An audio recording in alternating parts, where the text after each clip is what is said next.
This is THV 11 News at 6. We believe the long national nightmare will be over tonight. We're just hours away from a House vote, and lawmakers believe an end to the shutdown may be near. The reason for the optimism. And there's a new way to stay entertained right here in Little Rock. Coming up, we'll take you inside Film Alley for a sneak peek ahead of their grand opening.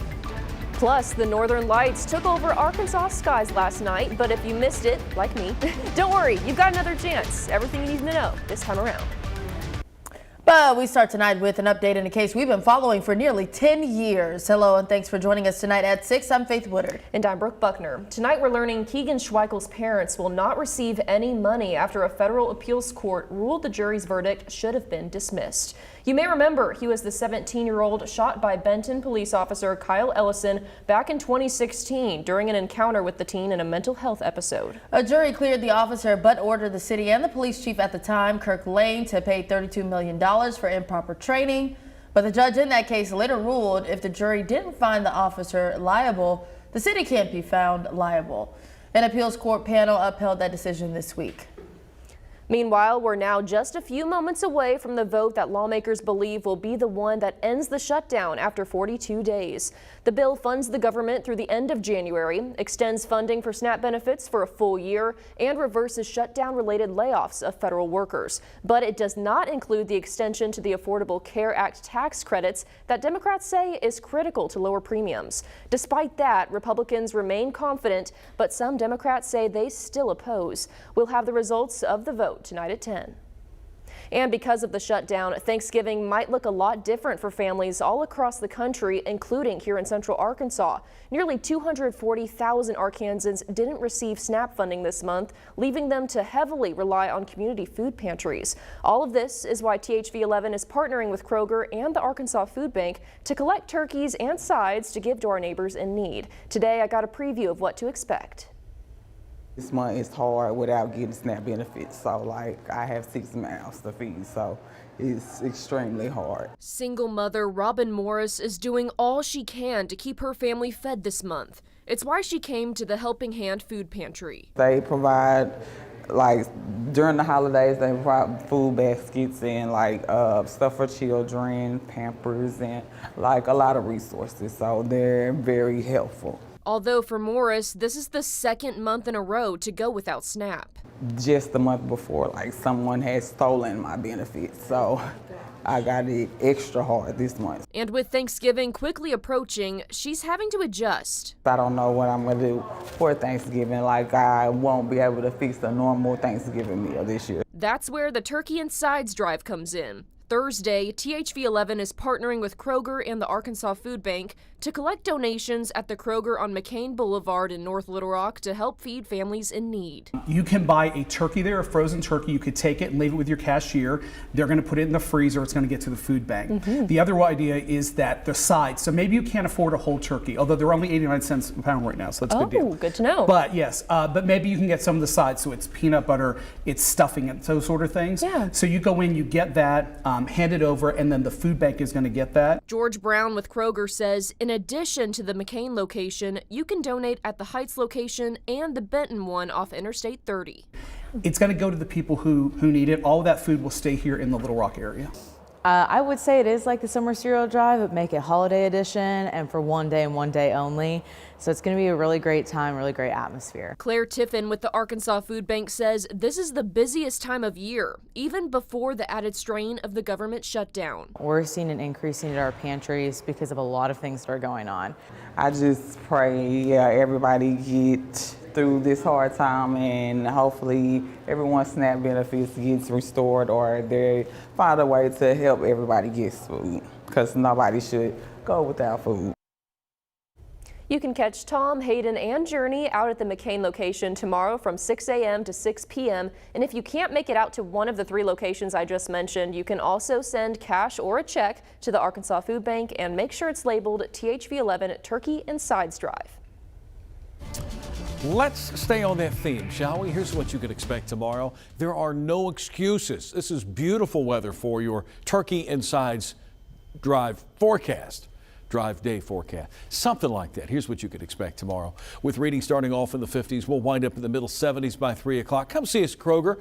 Get started early in the morning with Journey and Hayden. I'll be around about 9 o'clock, and let's make a difference this Thanksgiving season, folks. Shouldn't have any problems. Now, we're keeping an eye on what's happening outside. We have folks everywhere looking at the skies to see if we can find more beautiful color. We're not going to see it here in downtown Little Rock because of all the lights, but we do have folks out and about. Northern lights tonight, they're still possible. I've extended the time between now and midnight. There will be some places in Arkansas, northern Arkansas, that might be getting a peak now.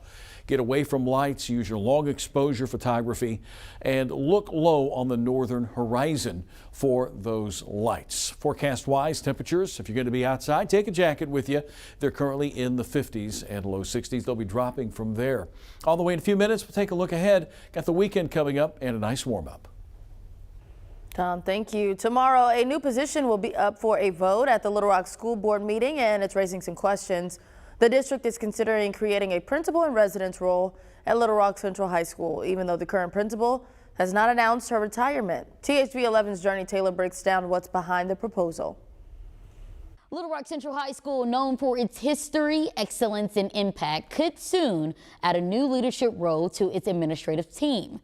Thursday night, the Little Rock School Board is expected to vote on a proposal to create a principal in residence position.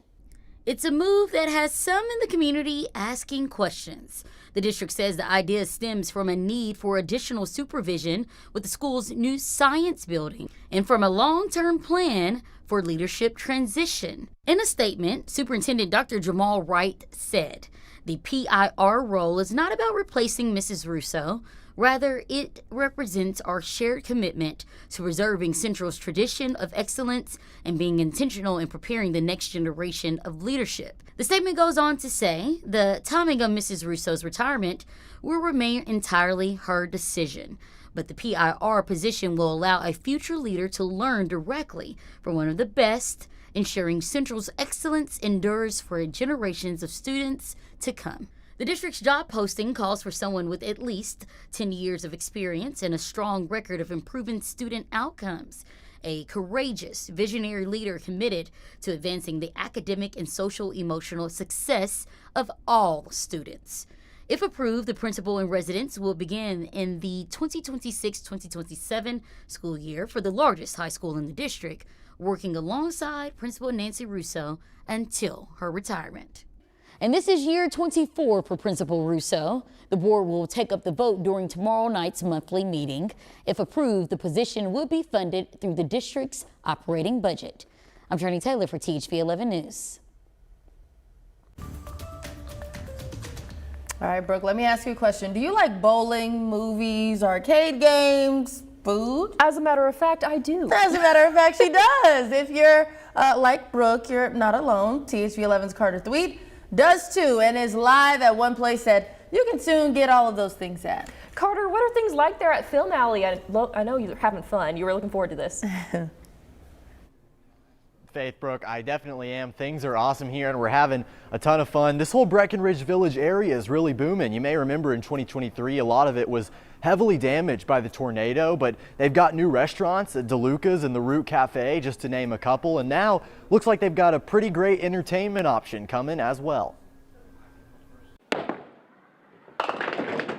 Bowling, an arcade, movies, food and drink, all of that and more can be found starting Thursday at Film Alley, says General Manager Denard Stewart. Like I said, in terms of the experience, you won't find it anywhere else. As the work continues to be ready for Thursday's opening night, Stewart feels nostalgic. He's from Little Rock, and the old Breckenridge Regal Theater that stood here was one of his favorite spots. Being able to see it transform the way that it has been an awesome experience. Texas-based Schulman Theaters has revitalized the building, which closed in 2023. Stewart showed me around. We have 8 lanes of what we call duck pin bowling, which only difference between it and the more traditional bowling is just smaller pins and smaller balls. And they've added to the theater with a new arcade, complete with prizes, plus a restaurant with a full menu and 24 drinks on tap. We have ample amounts of seating projectors around as well for my sports fanatics. And as far as the grand opening goes, Stewart can't wait. We're definitely excited to finally be opening the doors.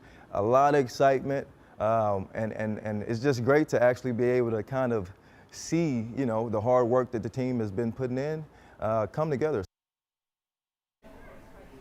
And I debated, do I want to embarrass myself on live TV? And I decided you only live once, and I've never been duck pin bowling, so come on, how hard can it be? So we're going to go for a strike here on lane number 3. Again, smaller lane, smaller balls. Let's give this a shot.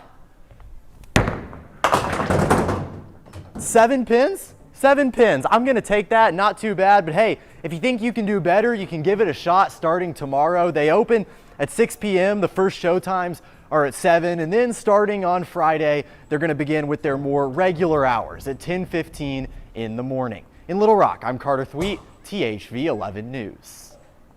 That is Carter, our joyful and very creative reporter out there. So thank you so much, Carter. Over in North Little Rock, the city is also doing something exciting with another boost in development. This time it's the Aloft Hotel by Marriott breaking ground, the city's 4th major project this year. The 5-story, 96-room hotel is aimed at tech-savvy travelers and promises a modern social vibe. The project manager says it pairs well with Simmons Bank Arena, and at the groundbreaking, wanting to take a chance to thank city leaders. Thank you for putting up with us and continuing to share these incredible moments of growth with us. These projects don't happen without vision, persistence, and teamwork. And they certainly don't happen without strong leadership. Construction is already halfway done with about 2 years left until completion.